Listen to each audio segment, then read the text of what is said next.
Jesus Cristo é o Senhor no céu, na terra. Pois tudo quanto outrora foi escrito, para o nosso ensino foi escrito, a fim de que pela paciência e pela consolação das Escrituras tenhamos esperança. Ora, o Deus da paciência e da consolação vos conceda o mesmo sentir de uns para com os outros, segundo Cristo Jesus. E para que concordemente e a uma voz glorifiquem ao Deus e Pai de nosso Senhor Jesus Cristo. Amém. Considerando diante do Senhor a comunhão com vocês aqui nesses dias, e nós estamos contentes, e encorajados em ver tantos irmãos, irmãs e crianças e jovens que se dedicaram para que esse encontro pudesse ser realizado. Tem bastante serviço aqui, hoje os avisos foram bastantes, e é diferente se estivéssemos no hotel com tudo pronto, só para chegar na hora ter uma reunião e não precisasse de tanto serviço. Mas tudo isso coopera para a comunhão, para os arranjos, para o milagre do Espírito Santo em colocar pessoas tão diferentes juntas, com pensamentos diferentes, e poderem servir juntos e a gente encontrar Cristo nos pequenos detalhes da comunhão e do serviço. O Senhor sabe como usar cada oportunidade.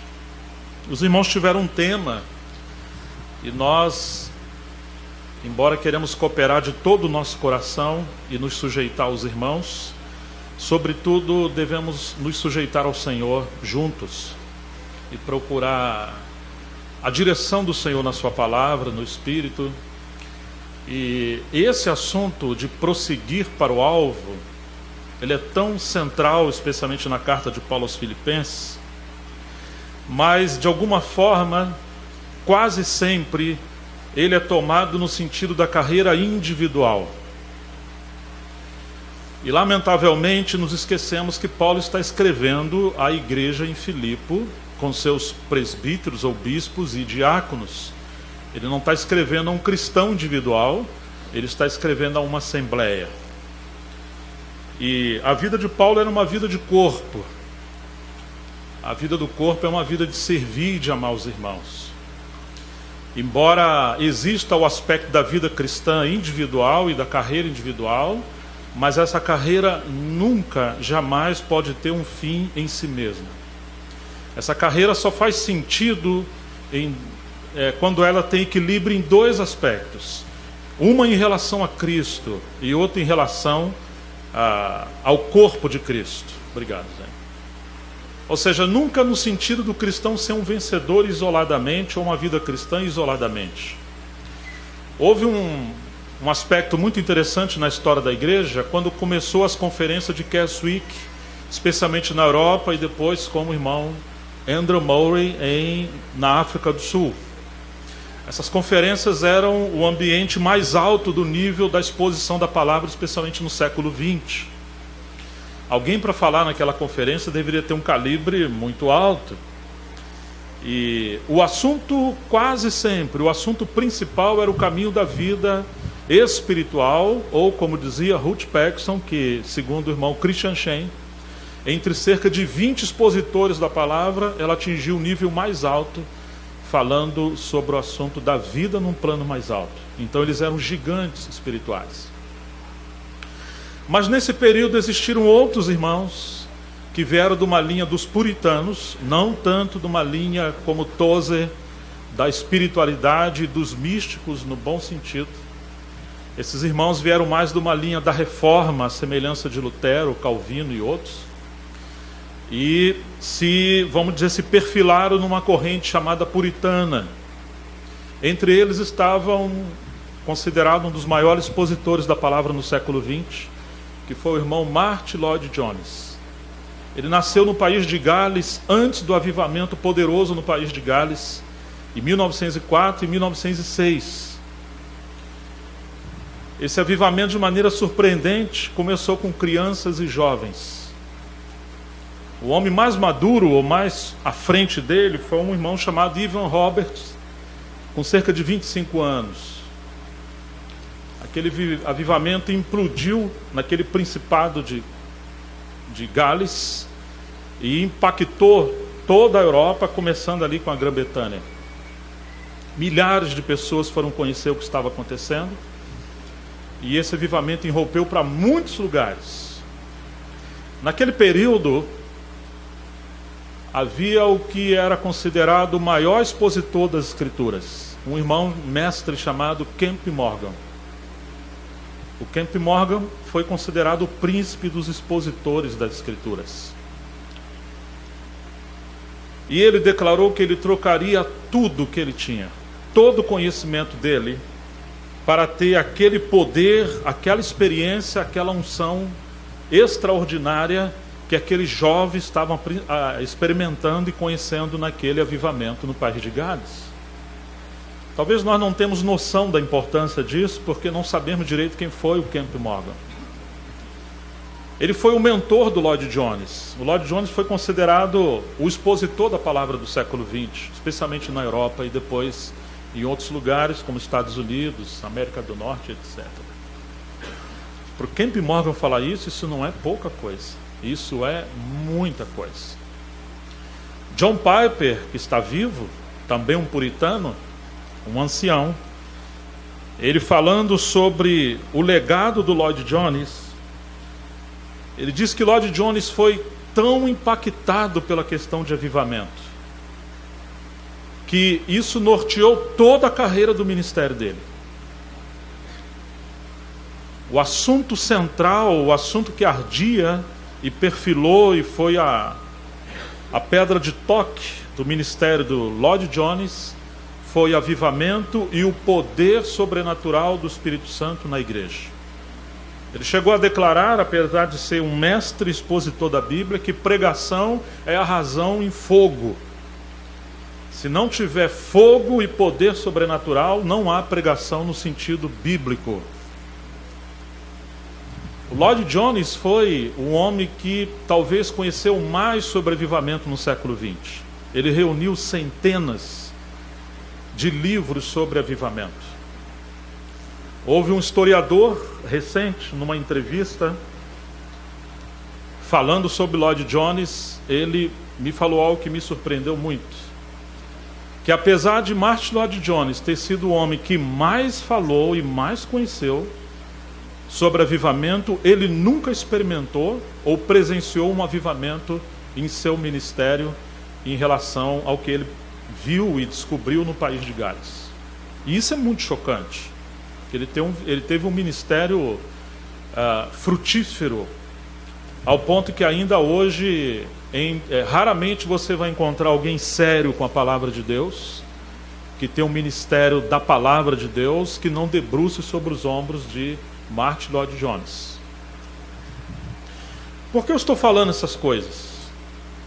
Porque Lloyd Jones, ele fez uma crítica à convenção de Keswick.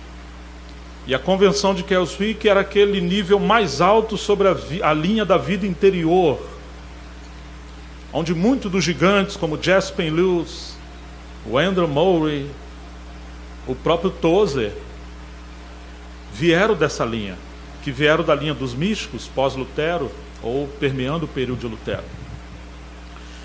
Mas o Lloyd Jones, ele fez a seguinte crítica, de que de alguma forma a questão da vida interior, a vida num plano mais alto, ela passou a ter um fim em si mesmo. E esse foi o assunto central dessas convenções durante muitos anos. As pessoas ficaram girando, segundo ele, em torno disso e se esqueceram do ponto principal e das demandas do Evangelho em relação à carreira cristã e ao ministério da palavra. Oh, irmãos, isso é algo tão sério. Deixa eu tentar explicar onde estou querendo ir. Você lembra que certa vez Jesus subiu ao Monte da Transfiguração. Lá estava com ele Pedro, Tiago e João. E Jesus foi transfigurado diante deles. E ali apareceram também Elias e Moisés. Imediatamente Pedro, tomando a palavra, disse: Senhor, mestre, bom estarmos aqui. Se quiserdes, nós vamos fazer aqui 3 tendas. Uma para ti, uma para Moisés, uma para Elias. Uma nuvem os encobriu, aquela voz do céu disse que ele era o filho amado e que a ele deveria ouvir. Eles caíram de bruços. Aquela foi uma visão extraordinária do Cristo glorificado. Seria um prelúdio de como o Senhor viria no seu reino, porque Jesus havia falado de que muitos que estavam ali, ele fala isso no capítulo 16, não provariam a morte até que visse Jesus glorificado.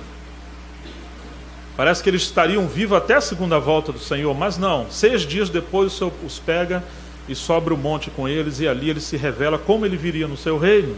Essa foi a revelação extraordinária, especialmente que sustentou o ministério de Pedro. Ele menciona isso nas suas cartas. E aquela visão tão gloriosa no monte, de alguma forma conduziu Pedro e seus companheiros a uma fixação de Jesus apenas naquele aspecto. E eles não queriam descer do monte. Jesus se revelou de várias maneiras no seu ministério.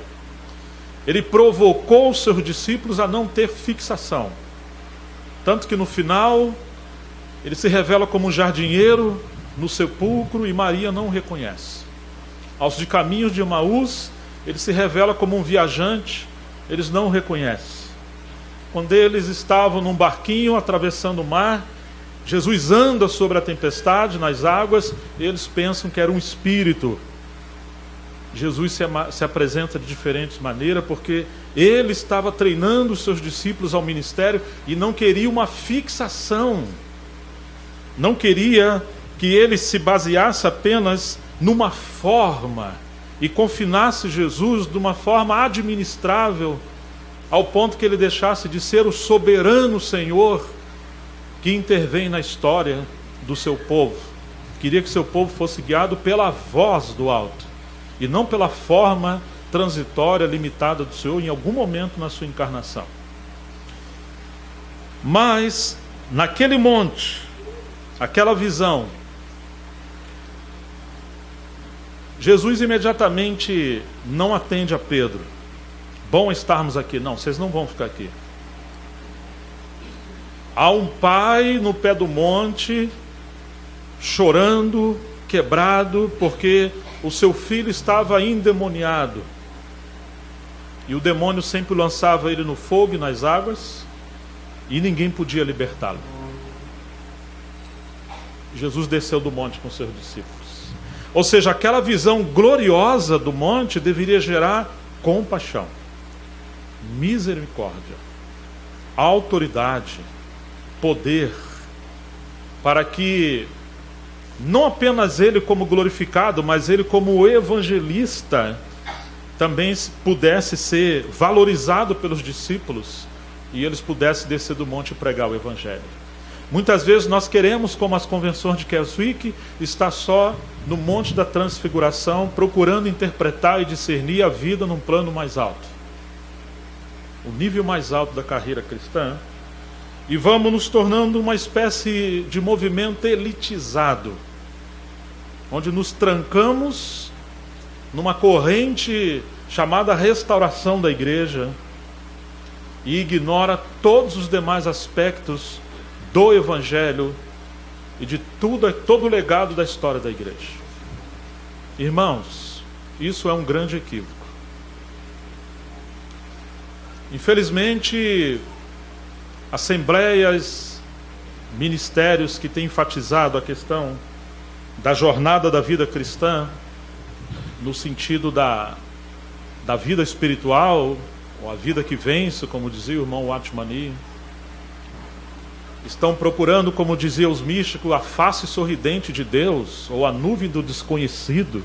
São temas assim, bastante maduros, mas vamos nos confinando no que nós chamamos de remanescente. Ainda que o termo remanescente seja bíblico, mas às vezes é uma desculpa do nosso isolamento como um povo que se trancou numa busca espiritual em si mesmo, e deixamos de pregar o Evangelho e de contribuir tanto com a igreja no tempo presente no sentido amplo, como também da sociedade. Coisa estranha que aqueles que falam da restauração da igreja têm se tornado os grupos mais exclusivistas e sectários. Hoje, os que seguem a linha reformada estão usando um termo chamado desigrejados. É uma tentativa de interpretar esse fenômeno de movimento de cristãos que estão saindo, vamos dizer, entre aspas, das igrejas tradicionais e procurando uma experiência paralela no movimento fora dos parâmetros das igrejas tradicionais. Há uma migração negativa de pessoas que não tiveram uma visão de Cristo realmente, do propósito eterno de Deus, e eles não estão batalhando pelo Evangelho, estão batalhando por uma independência de autoridade, uma independência de compromisso, uma liberdade da autoridade da palavra, e isso é libertinagem. Essa migração, de fato, é um movimento maligno e não um movimento cristocêntrico, bíblico e espiritual. O Evangelho não nos apresenta um escape para o homem viver bem consigo mesmo. O Evangelho vem com a graça, e a graça nos capacita a voltar ao governo de Deus para que seu propósito seja cumprido. É uma graça que não anula a responsabilidade humana, mas é uma graça que capacita o homem a ser responsável com os dons, a vocação e a obra do Senhor. Mas existe um aspecto positivo dos desigrejados. Vou usar esse termo apenas para a gente se sintonizar.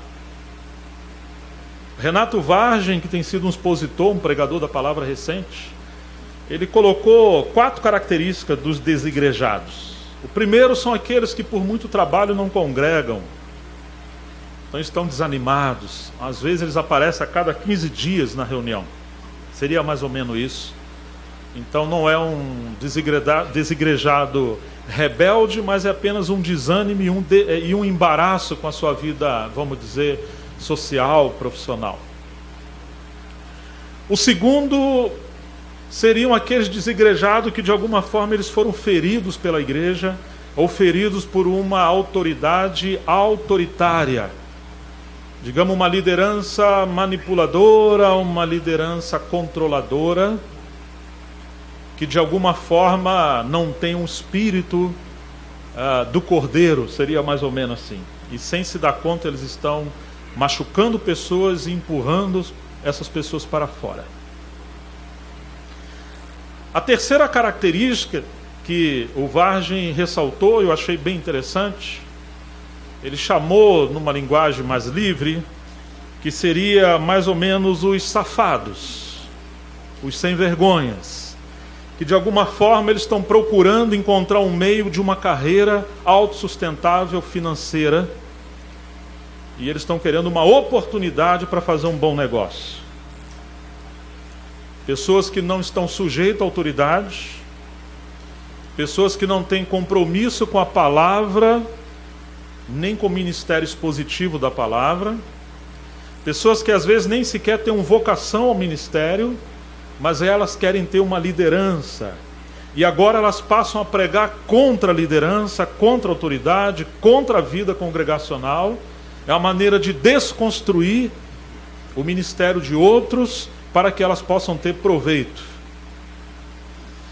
Sobre isso eu lamento que, apesar de que existe um estilo de liderança que eu não diria que são nesse sentido negativo que foi usado, os sem vergonhas, os aproveitadores, mas eu diria que tem mais uma característica dos desigrejados, que são aqueles que de alguma forma não entenderam claramente o propósito de Deus em relação à igreja. E eles saíram das suas, entre aspas, igrejas, não por causa de uma revelação clara de Cristo, como eu falava, mas eles saíram por um descontentamento. E embora eles não queiram ser líderes, e nem sequer queiram ter igrejas, mas eles estão fazendo um desserviço ao Evangelho e um desserviço à edificação da igreja, quando, de certa forma, eles estão pregando contra o viver normal da igreja, conforme os princípios do Novo Testamento. Então eles não acreditam em ministério da pregação ou ministério da palavra no sentido expositivo. Eles não acreditam que a igreja deve se reunir como assembleia. Eles não acreditam num governo plural. Eles acreditam que cada casa é uma igreja e o chefe da casa é o presbítero. E quando você toma uma Coca-Cola e come uma pizza, você ali está tendo a ceia, está tranquilo, fica em paz. Alguns falam que não precisa mais batizar e não precisa de muitas coisas. Há uma enxurrada de literatura, e eu lamento que o tempo que nós estamos vivendo ele é tão delicado. Por um lado, a tecnologia ela tem o seu lado positivo de facilitar a informação, mas por outro lado tem o lado negativo, onde as pessoas não sabem lidar com tanta informação.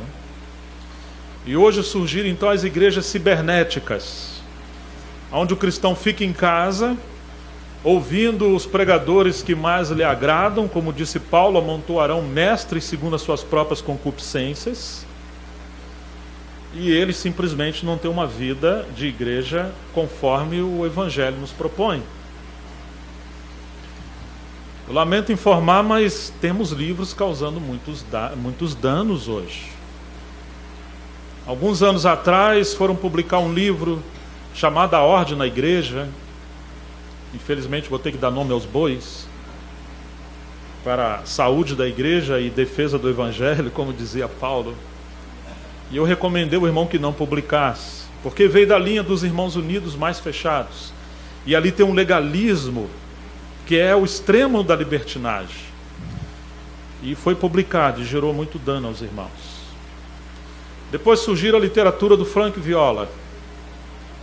E tem muita coisa boa, mas a semelhança do tempo de Eliseu, quando falou que deveriam se preparar uma comida, e um jovem viu uma planta bonita e pegou os frutos e picotou aqueles frutos e jogou dentro da panela.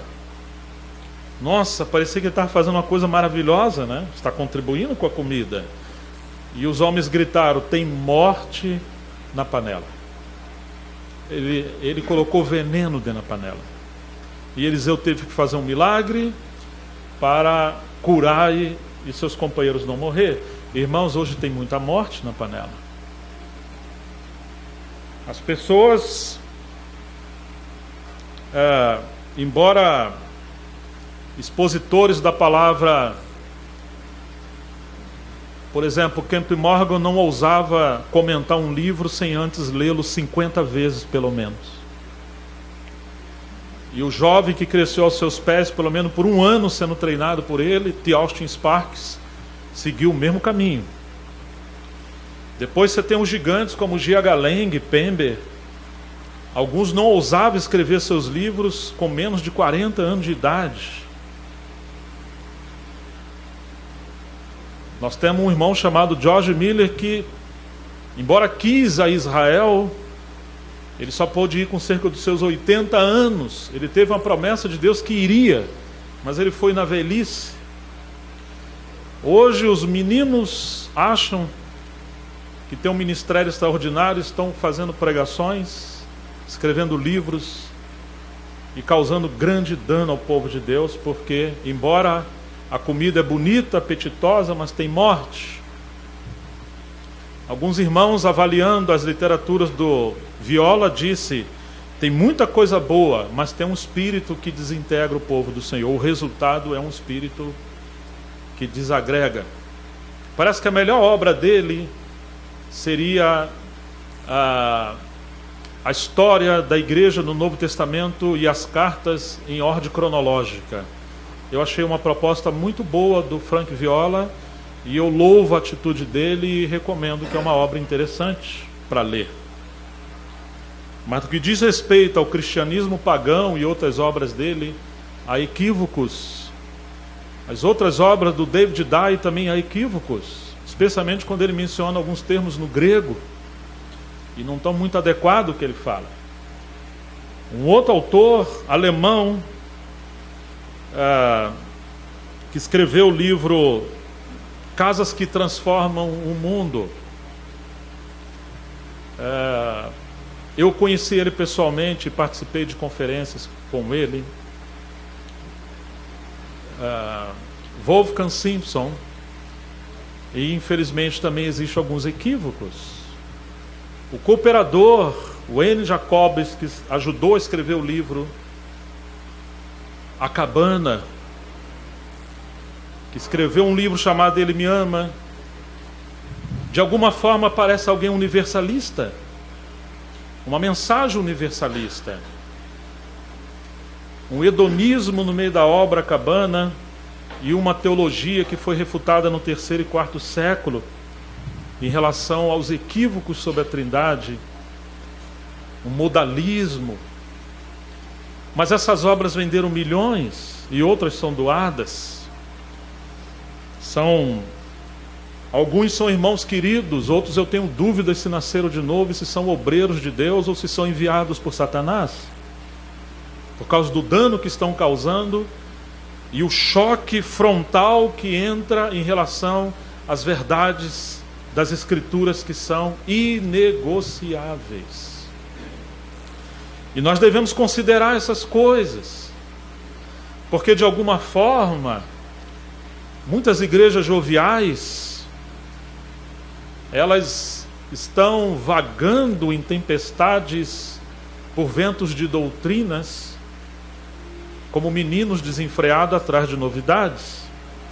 Estamos num tempo de perigos, sempre tivemos em tempo de perigos, mas com o avanço da tecnologia, onde você tem um celular na mão de uma criança, parece que os tempos são mais difíceis. Como realmente manter uma fé sadia, como ter uma assembleia bíblica e espiritual num tempo de tecnologia, de desintegração, de uma sociedade em degradação, e aonde os valores cruciais, não apenas a fé, mas aos princípios de liderança e de vida cristã e de vida de assembleia e de família, eles estão sendo sulapateados, estão sendo desintegrados, destruídos. É um tempo muito difícil.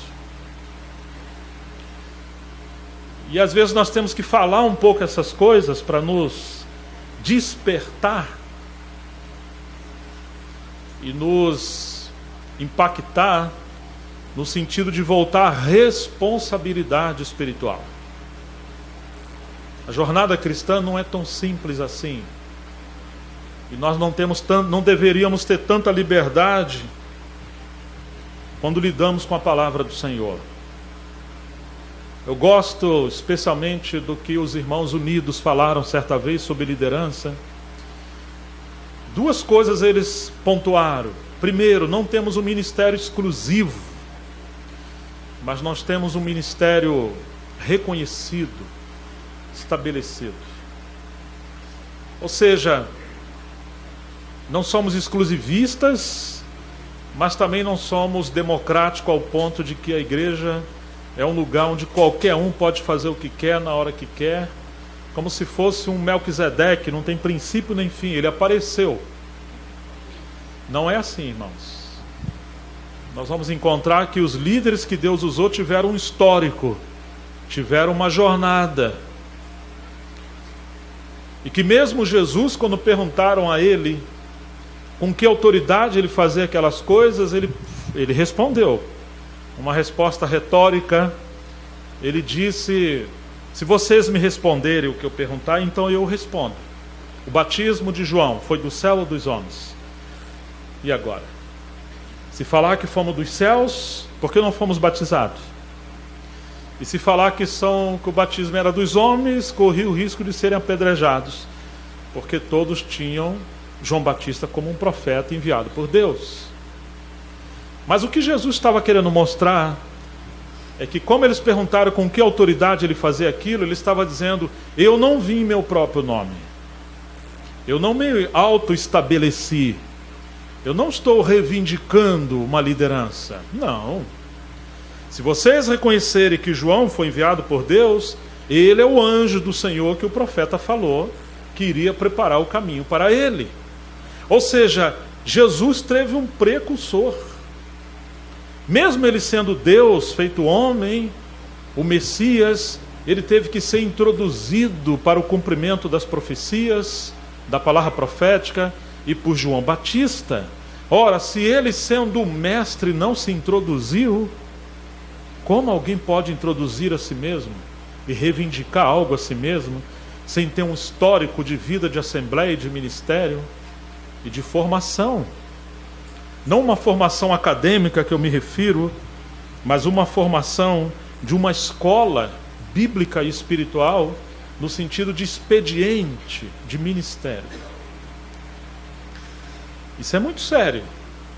Houve um tempo que moramos na chácara, começamos a criar galinhas, e às vezes as galinhas sumiam, cheio de ovos, sumia lá muito tempo. Aí vinham chuvas, inverno, morreu. Os pintinhos perderam tudo. Daqui a pouco aparecia a galinha com 13, 16 filhotinhos, não perdeu nenhuma. Estava no meio da chuva, da tempestade. Eu falei: meu Deus, como é que isso é assim, né? E eram várias galinhas, mas os pintinhos sabiam a sua identidade, sabia quem eram os seus pais, a sua mãe. E a mãe lutava por eles. Mas também, além dessas galinhas caipiras, existia aqueles pintinhos de garrafa, não sei se vocês conhecem, aqueles carros que passam vendendo, trocando garrafa por pintinho. Vocês já viram isso? Legal, né? Ou então você pega os ovos, põe numa chocadeira elétrica, quando quebrar e nascer o pintinho, a primeira coisa que ele vê na frente, ele vai chamar de mamãe. Pode ser um cachorro, uma vassoura, pode ser o Zé Luiz, pode ser qualquer um. Fala mamãe ou papai, e ele vai seguir. Em outras palavras, ele não tem identidade. Ele nasceu na chocadeira, ou trocaram ele por uma garrafa. Tem muitos líderes que nasceram numa chocadeira, ou trocaram numa garrafa. Ele não tem identidade, irmãos. E a gente tem que ter muito cuidado com isso. Vocês estão me entendendo? Irmãos, vocês estão me entendendo? Isso é muito sério. Então me veio o coração de tomar um pouquinho de tempo de vocês para mencionar essas coisas e voltar às Escrituras e considerar de que temos um tempo, como disse Paulo, tempos trabalhosos. Foi assim que Paulo falou. O Tozer dizia que esse mundo é um campo de batalha, não é um lugar de lazer. E nós estamos nos tempos finais que antecedem a volta do Senhor, onde os demônios e o seu principado se tornaram especialistas em enganar o povo de Deus. Ele já vem desde o princípio, a começar com a dona Eva, como usar a palavra de Deus, que Deus falou, para enganar o povo que se diz conhecedor e que deve preservar essa palavra santa. E ele tentou, inclusive, enganar Jesus usando as Escrituras. Então poderíamos dizer que ele é o maior teólogo de todos. E nós não devemos ignorar os seus ardis. Ok, irmãos? Nós devemos ter bastante cuidado. Ao lermos esse texto de Romanos capítulo 15, versículo 3, tudo o que outrora foi escrito, 15:4, para o nosso ensino foi escrito, de Romanos capítulo 15, verso 4, a fim de que pela paciência e pela consolação das Escrituras tenhamos esperança. Eu queria pontuar em primeiro lugar sobre isso, é que se nós de fato não apenas formos cristãos ou crentes, mas se formos seguidores de Jesus, como é a sua proposta, que se alguém quiser vir após mim, não é se alguém quiser vir após o melhor movimento que lhe agrada, não é se alguém está procurando o lugar mais conveniente para você seguir, mais confortável, mas é se de fato queremos um compromisso sério com a proposta do Evangelho. Então nós vamos ter que voltar à escola de Cristo, porque Ele é o nosso mestre. O nosso mestre tem uma didática.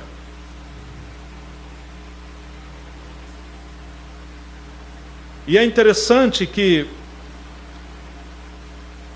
tudo que ele fez, tudo que ele falou, o fez e falou em caráter de treinamento aos seus discípulos, e jamais falou algo que não estivesse visando a obediência. E é estranho que hoje nós estamos de alguma forma intoxicados com tanto conhecimento que não tem nos conduzido à obediência.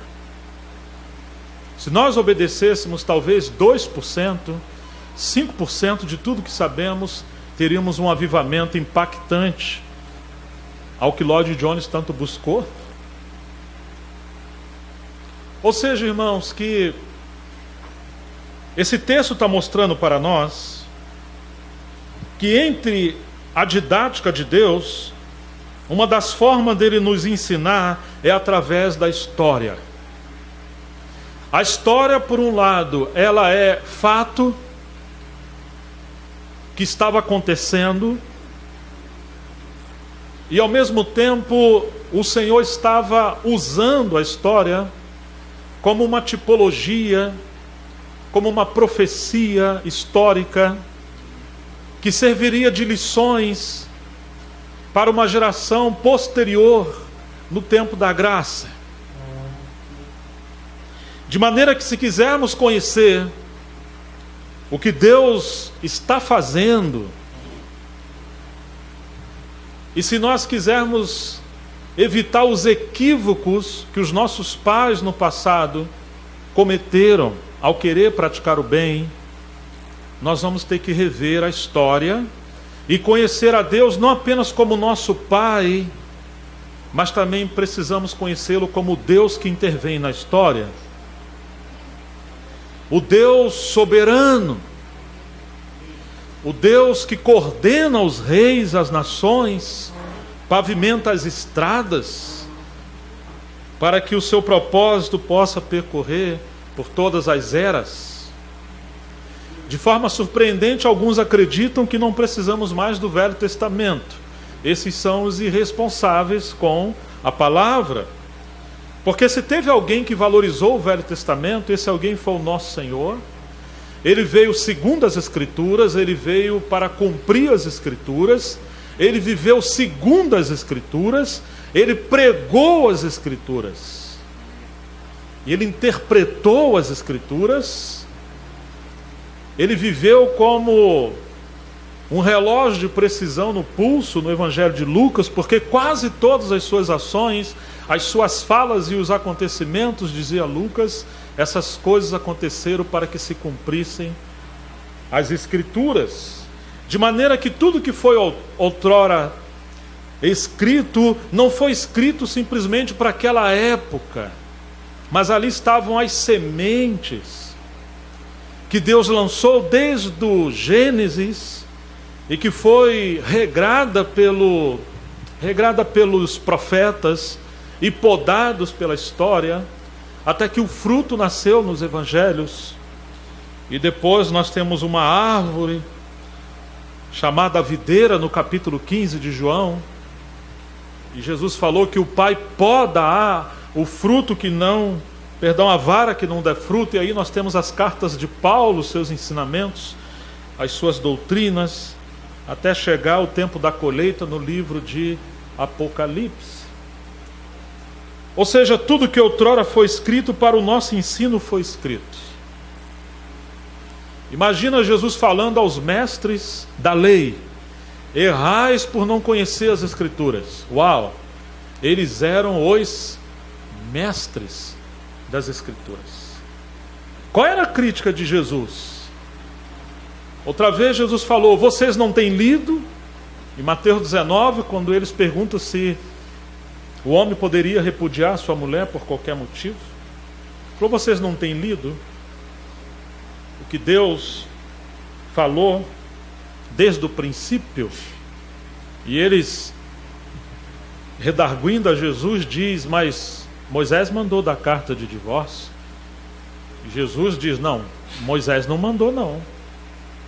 Vocês estão falando que ele mandou. Moisés permitiu, por causa da dureza do coração de vocês. Mas, se vocês quiserem conhecer a vontade de Deus, não vivam pela permissão, por causa da dureza do coração do homem, mas sim os princípios da vontade de Deus nas Escrituras.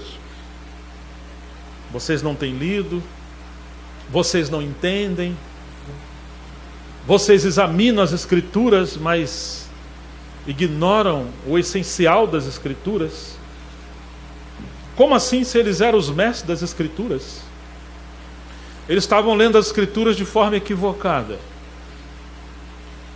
Para eles, as Escrituras eram um labirinto escuro, ou uma areia movediça que quanto mais você mexe, mais afunda.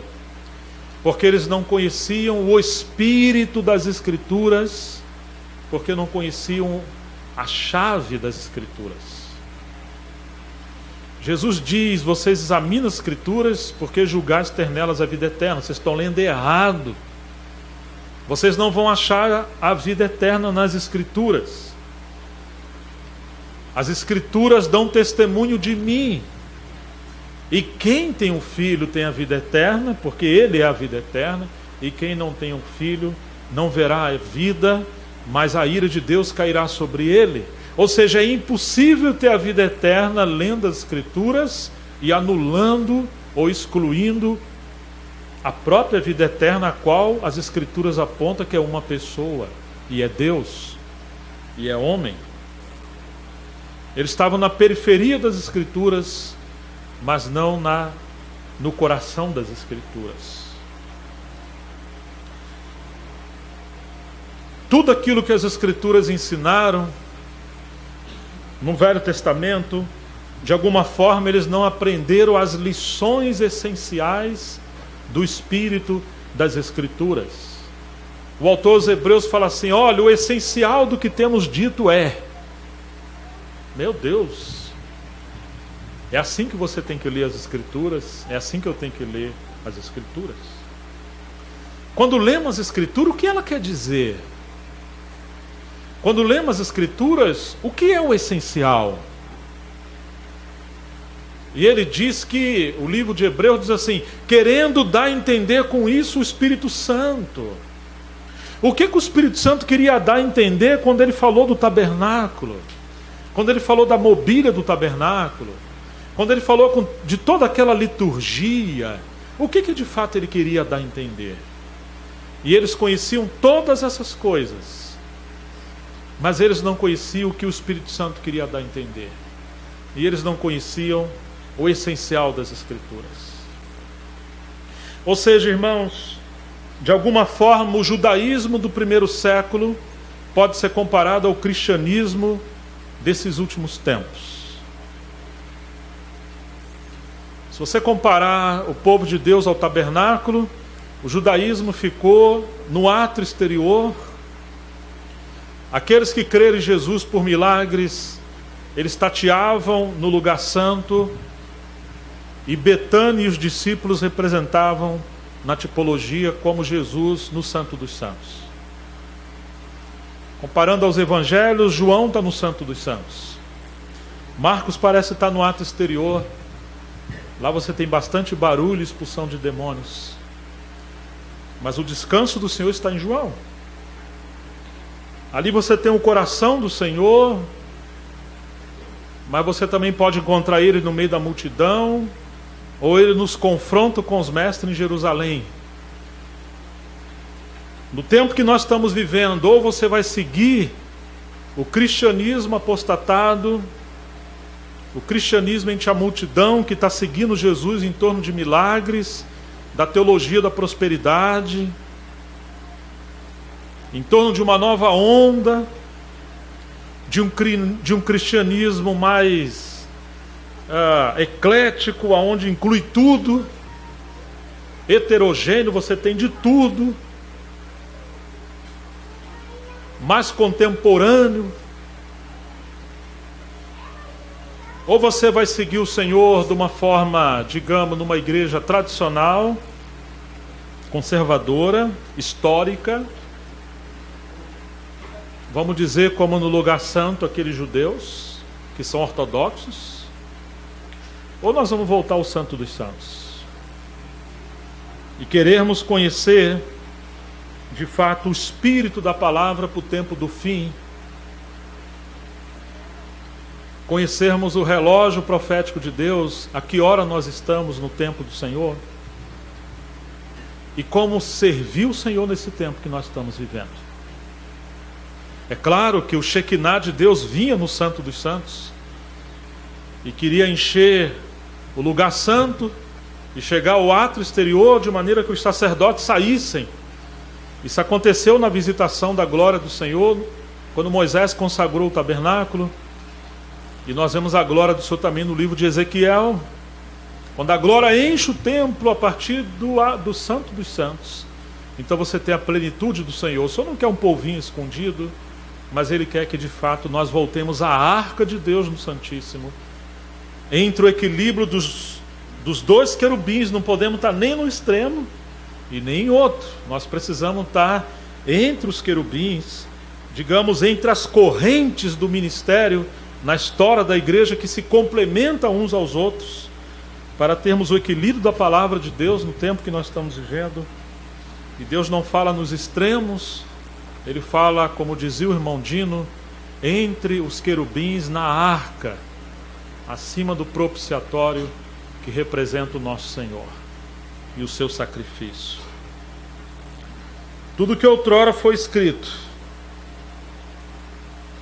para o nosso ensino foi escrito.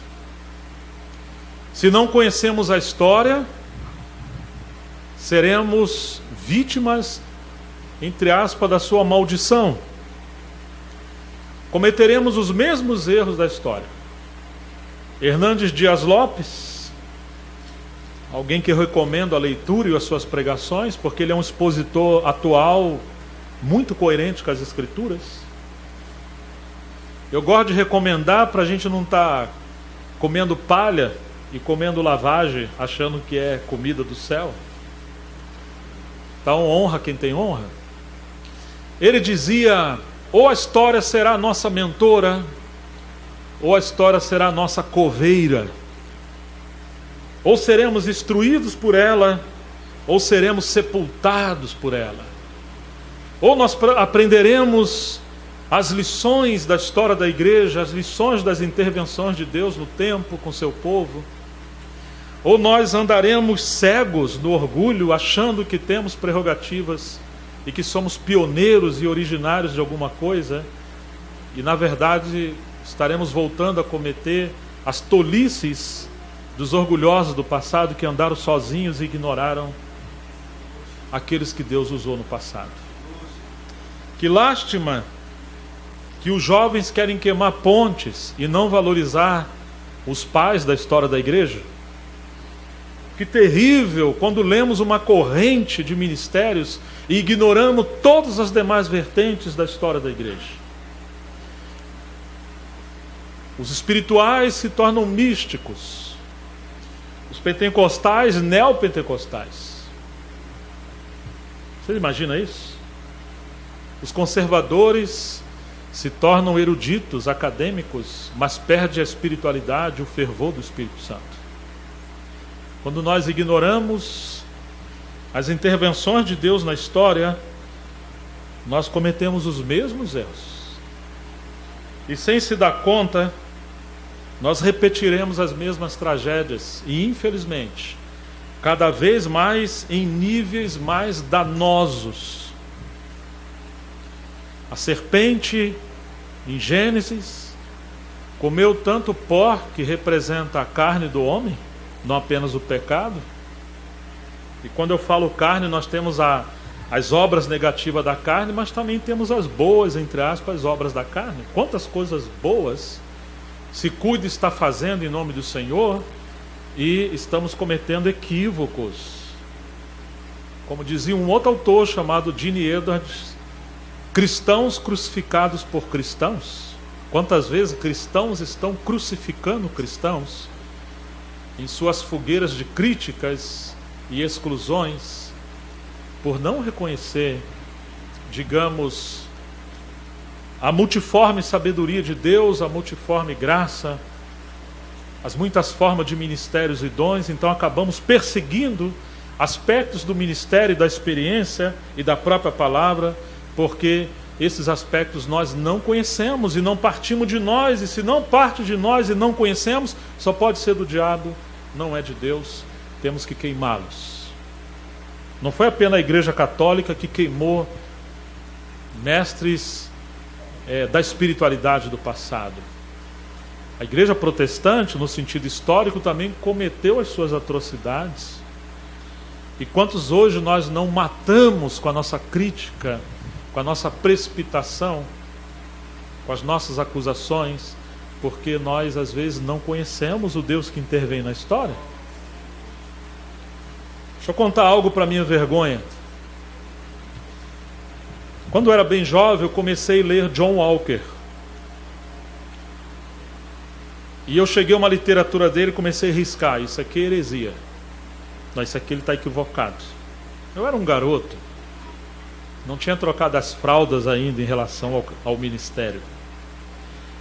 Eu guardei essa obra. Depois de 10 anos, eu peguei novamente essa obra. Irmãos, que vergonha. Eu tive que pegar o liquid paper, aquele corretor branco, como um pincelzinho de pintar unha, e tentar apagar a minha vergonha. Foi a minha tolice. Ele estava há muitos anos à minha frente. Que ousadia minha tentar fazer a crítica de um ancião. Mas assim somos nós na nossa juventude. Nós, quando lemos alguns irmãos do passado, costumava-se dizer de alguns, como G.H. Pember, que escreveu As Eras Mais Primitivas da Terra, que ele estava há cerca de 100 anos à sua frente. Falaram assim também do irmão Sparks, que ele estava há 100 anos à sua frente, e porque não entendia o que ele falava sobre a mensagem da cruz, ele foi excluído da comunhão, e uma vez acharam ele na rua, sozinho. Uma irmã comprou uma propriedade, deu para ele morar, onde ele sustentou o seu ministério por cerca de 40 anos ensinando a palavra. Mas ele foi excluído pelos irmãos santos, maduros, que porque não conheciam o Deus da história e também não conheciam os aspectos da complementação, eles cometeram os mesmos erros do passado. Você imagina isso, irmãos? Abraçamos o erro e matamos o que é correto. Paulo diz que os coríntios recebiam os falsos obreiros, e apesar de terem cerca de 10 mil mestres que poderiam ter, dizia ele, contudo o pai, eles só tinham um, eles cortaram a relação com Paulo. Eles ofertavam para obreiros fraudulentos, mas Paulo tinha que fazer tenda porque ele era ignorado, e foram os irmãos da Macedônia, especialmente a igreja em Filipe, que sustentou ou ofertou para o ministério de Paulo, porque eles eram tão místicos e queriam experiências sobrenaturais. Começaram a aparecer anjos malignos, ou Satanás que se transfigurava em anjo de luz. E ele disse: Satanás se transfigura em anjo de luz, não é muito que os seus apóstolos fraudulentos também se transfigurem como se fossem apóstolos enviados pelo Espírito Santo. Essa é a nossa tendência quando somos meninos. Facilmente nós somos enganados e distraídos. Tudo quanto outrora foi escrito, para o nosso ensino foi escrito. Parece que uma das coisas mais difíceis nos nossos dias é como conduzir o povo de Deus. Vocês sabem que Moisés não entrou na terra prometida. Quando você lê a interpretação dos Salmos, vai dizer que desequilibraram o espírito de Moisés, e por isso ele falou irrefletidamente, e ele feriu a rocha 2 vezes. Ao tentar conduzir o povo era tão obstinado e tinha uma amnésia que rapidamente se esquecia de tudo que Deus estava fazendo. E eles deletavam as intervenções de Deus na história, na sua própria história, e não numa geração antiga. Não estava falando no período antedilúvio, ou no período de Abraão. Não, estava falando no seu período. Mas eles esqueciam rapidamente. E Moisés deixou de entrar na terra porque ele ficou tão irritado que ele fez coisas sem refletir.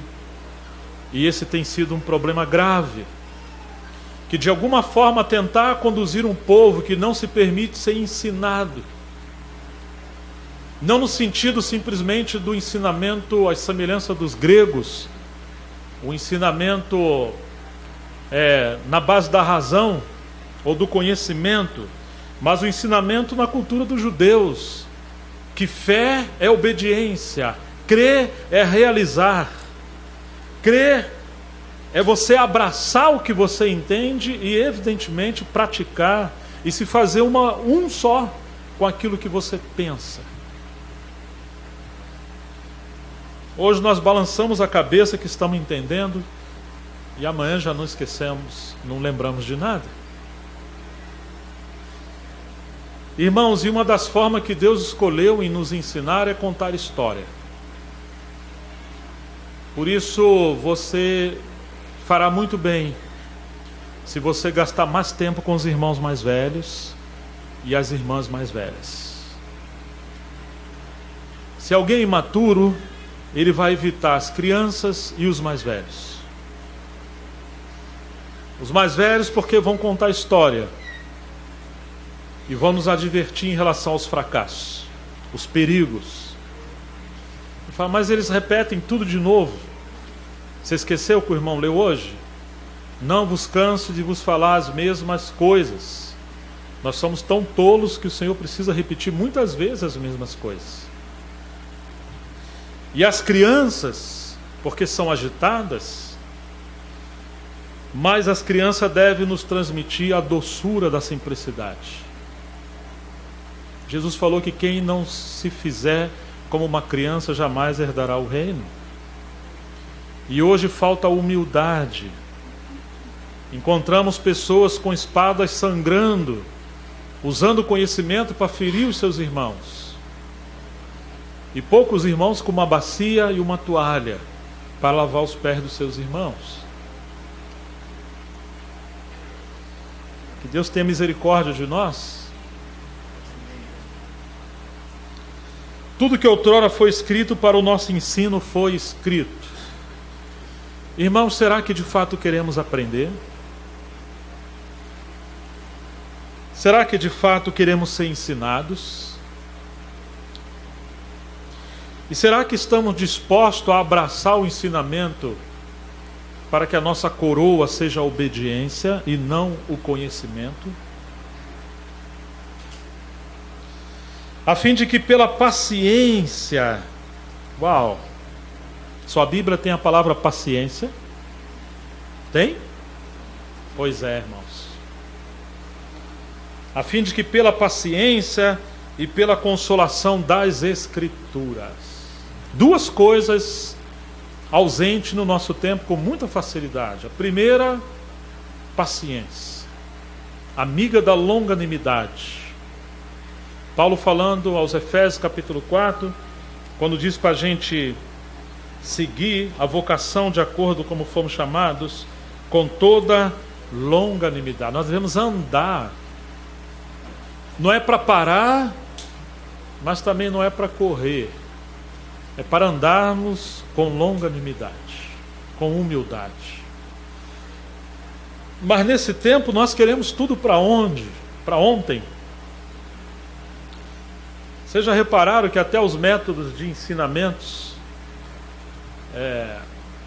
hoje, cursos a longa distância, curso rápido, ou seja, nós queremos saber qual será a forma mais rápida, menos tempo, menos trabalho, menos tudo, para a gente ter o nosso diploma.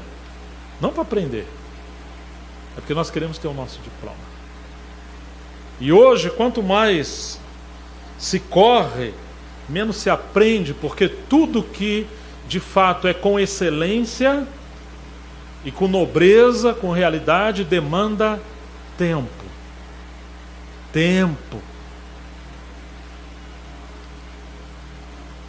Hoje é a geração micro-ondas, né? Você aperta o botão ali e está pronto. Ou miojo. As jovens hoje, a maioria sabe fazer miojo.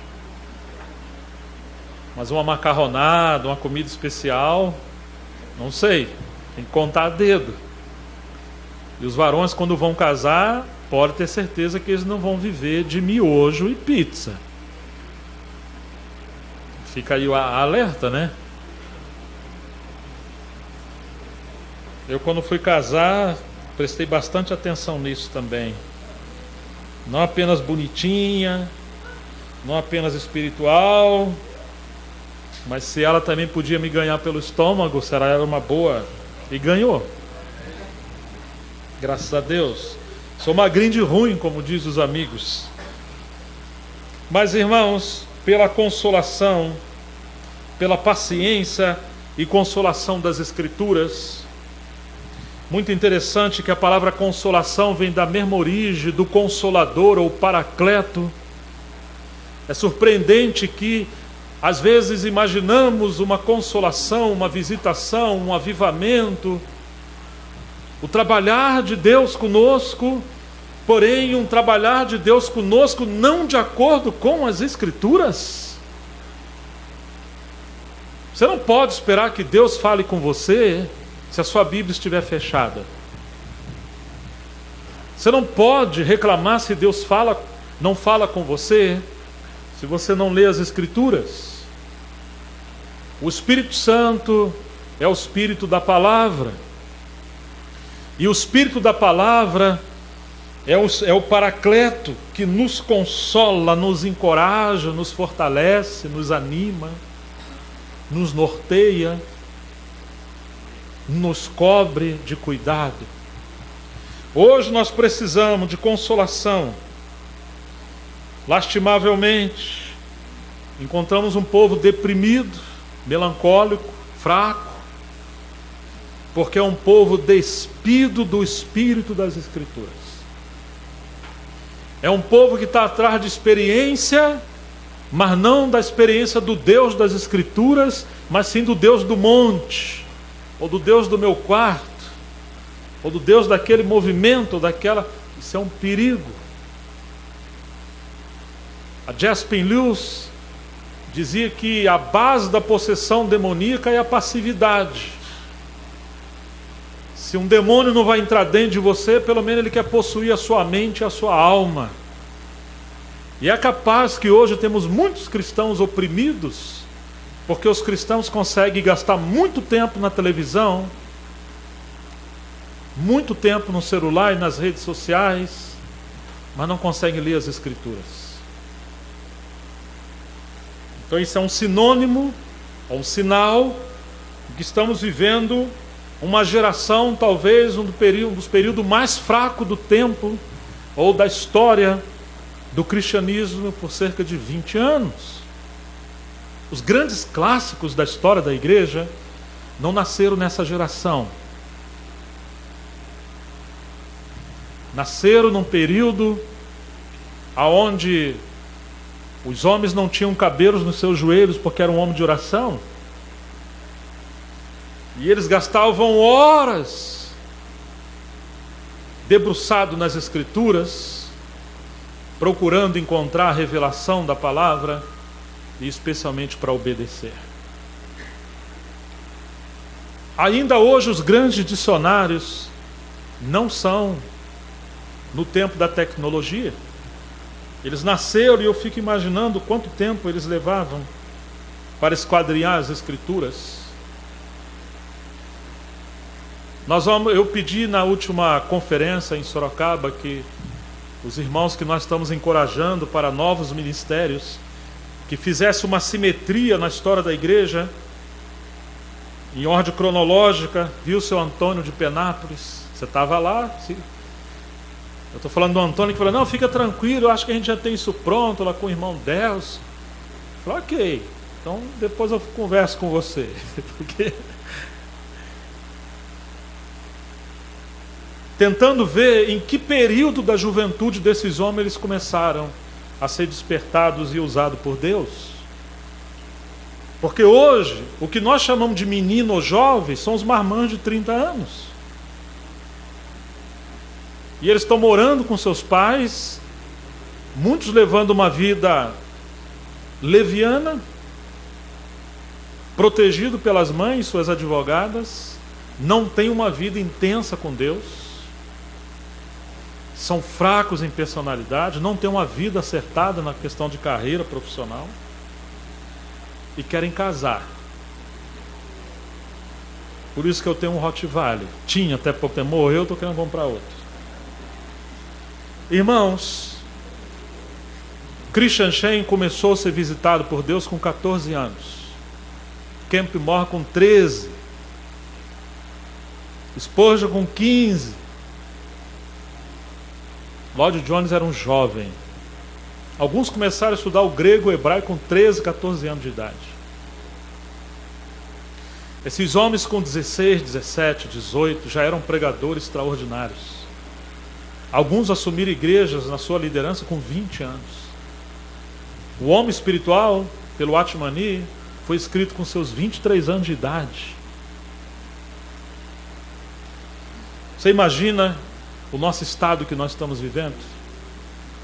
Isso sem falar de Calvino, sem falar de Lutero, Zwinglio, George Whitefield, John Wesley, os puritanos.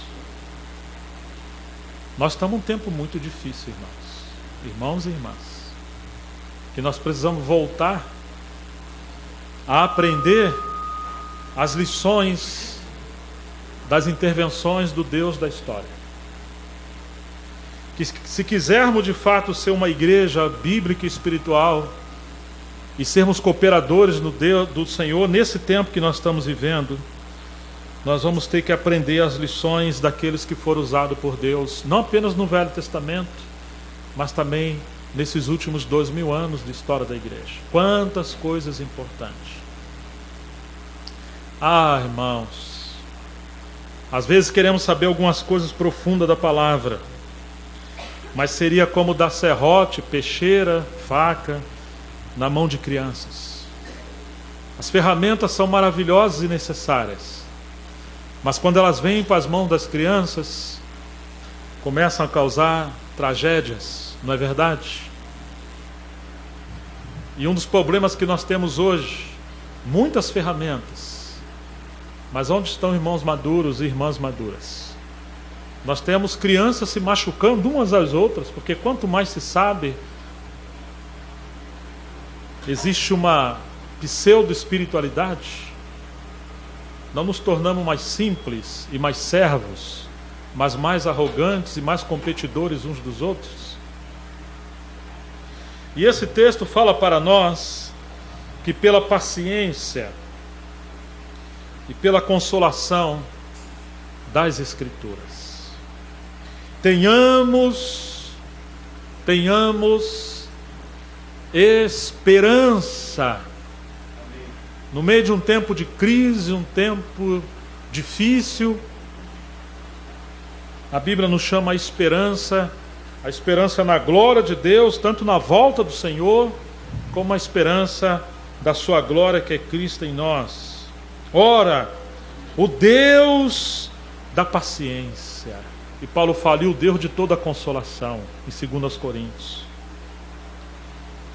O Deus da paciência e da consolação, e agora ele repete isso aqui, vos conceda o mesmo sentir de uns para com os outros, segundo Cristo Jesus.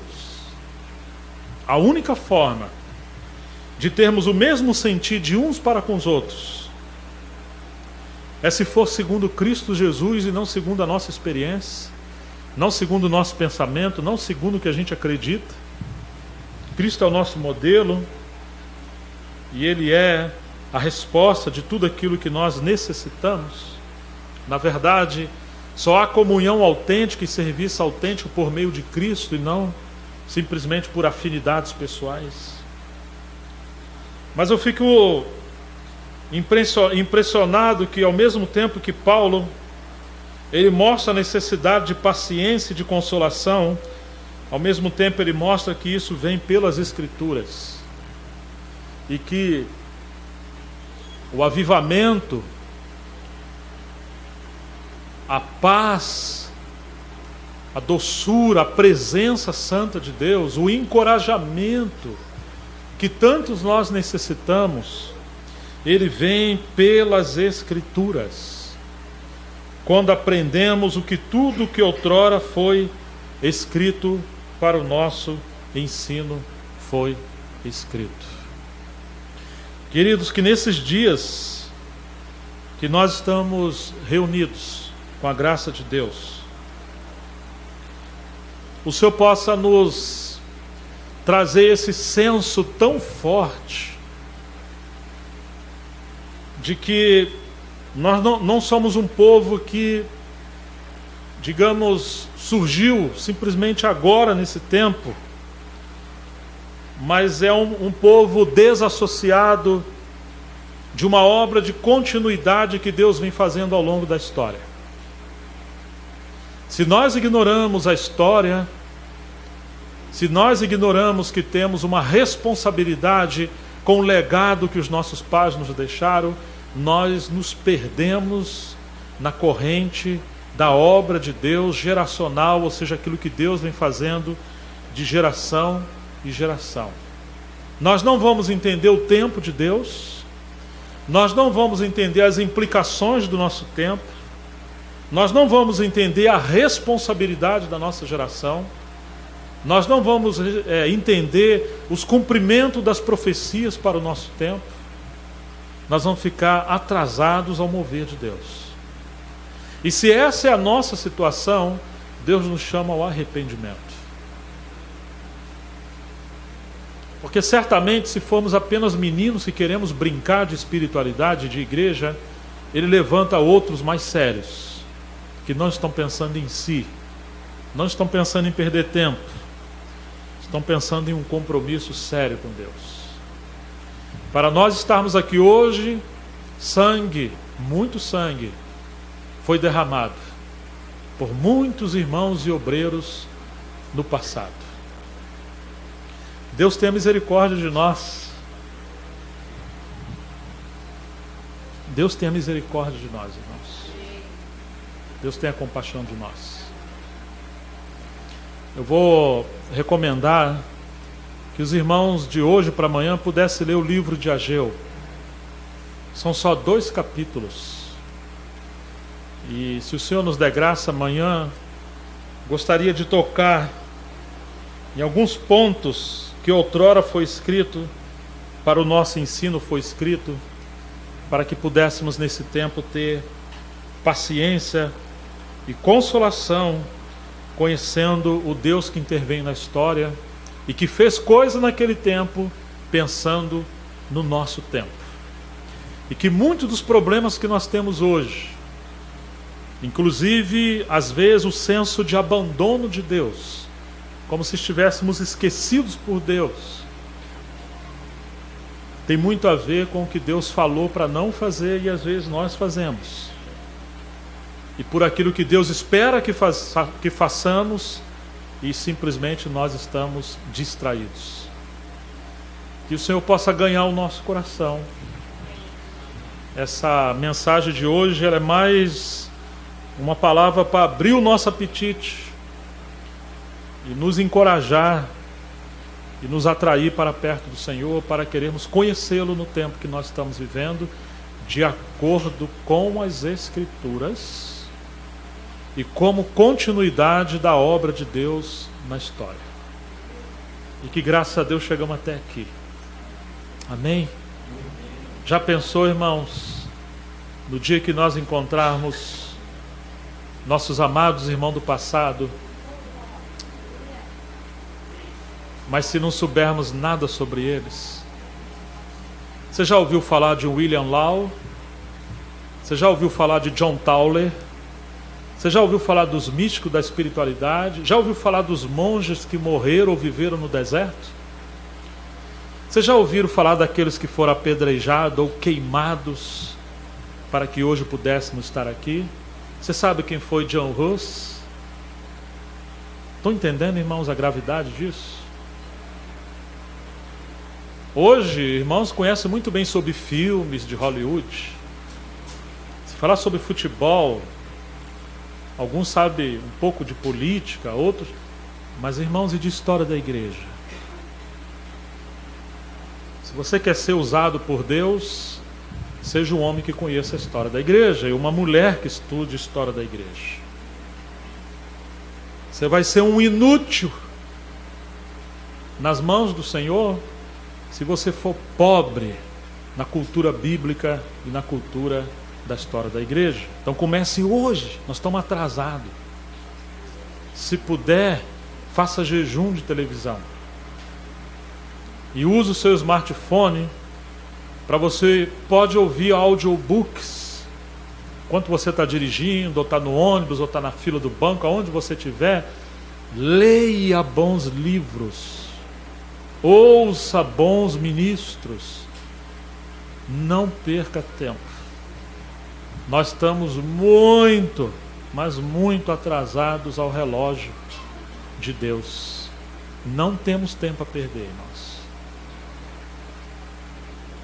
Ontem eu entreguei, essa semana entreguei um trabalho para um editor. Eu fiz um prefácio de uma obra de Spurgeon. E aí eu mencionei que, e eu vou terminar aqui, eu citei uma obra de Steve Lawson, que ele está fazendo uma série de biografia de homens que Deus usou na história, especialmente a história reformada. E quando chegou em Spurgeon, ele menciona que o ano de ouro, o ano onde Spurgeon foi tremendamente usado por Deus, 1851, foi exatamente o período que ele deixou o lugar onde eles congregavam, porque os donos do local também queriam fazer ali um lugar de entretenimento, de lazer. E Spurgeon diz que se ele fosse Spurgeon, e não deixasse de ser Spurgeon, ele jamais concordaria com aquilo, que seria como violar o sábado na lei. E ele sai dali, e ali ele prega o último sermão dele, chamado A Despedida de um Ministro.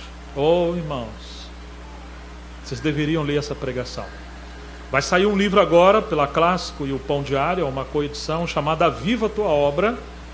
E nos anos mais difíceis de Spurgeon, ele se viu obrigado a pregar o evangelho para cristãos, o arrependimento, evangelizando cristãos. O primeiro capítulo é a advertência séria contra a mornidão. O outro capítulo é acerca da presunção, e ele fala da igreja em Laodiceia.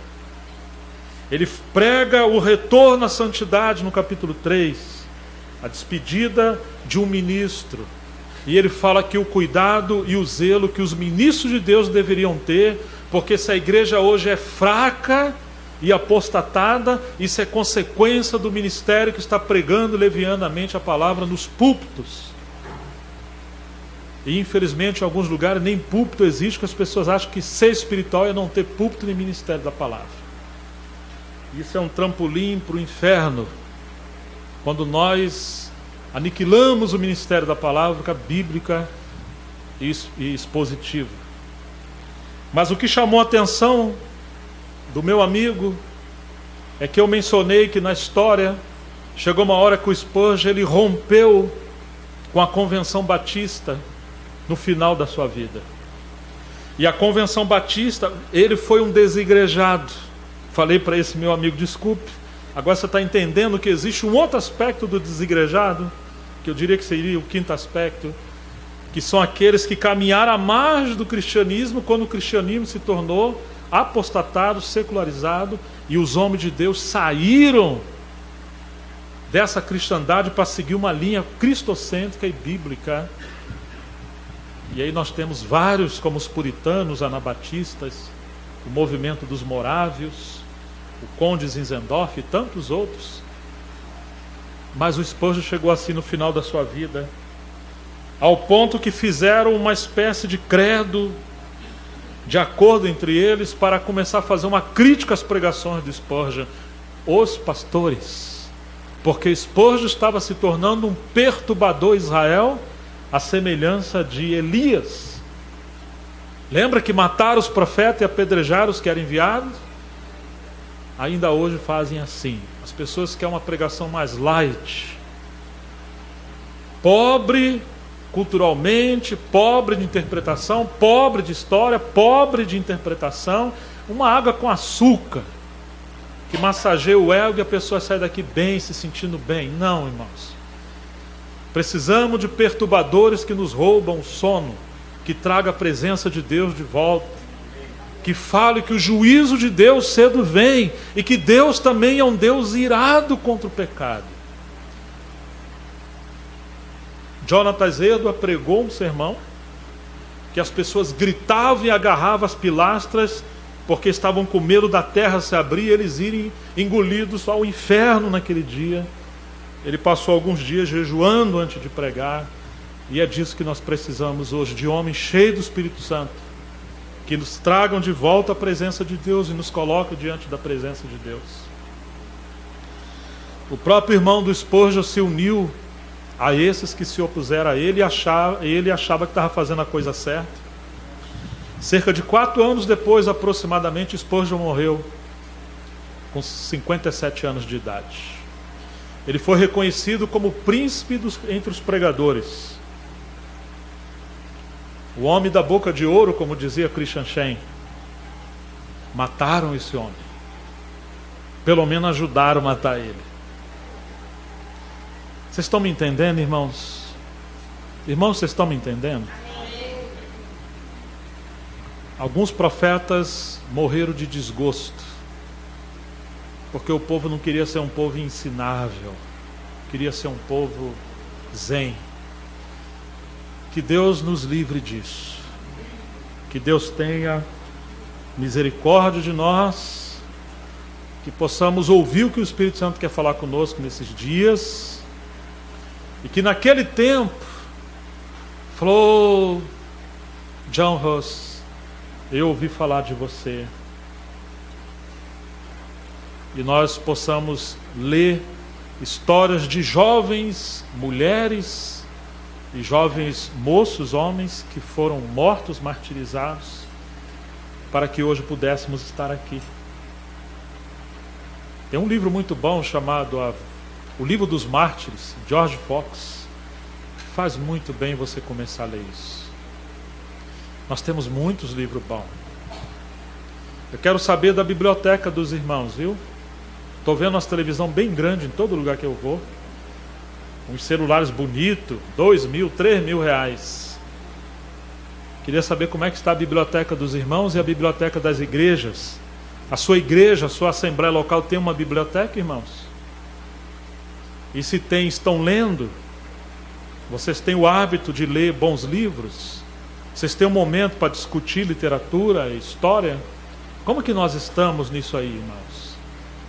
Fica essa palavra de encorajamento. Muitos irmãos bonitinhos, as camisas bonitinhas, as moças bonitinhas, tá? Eu quero saber como é que está a sua alma e a sua constituição bíblica e histórica, para você ser bonitinha por dentro e por fora. Vamos orar, que Deus nos abençoe. Glória ao Leão de Judá.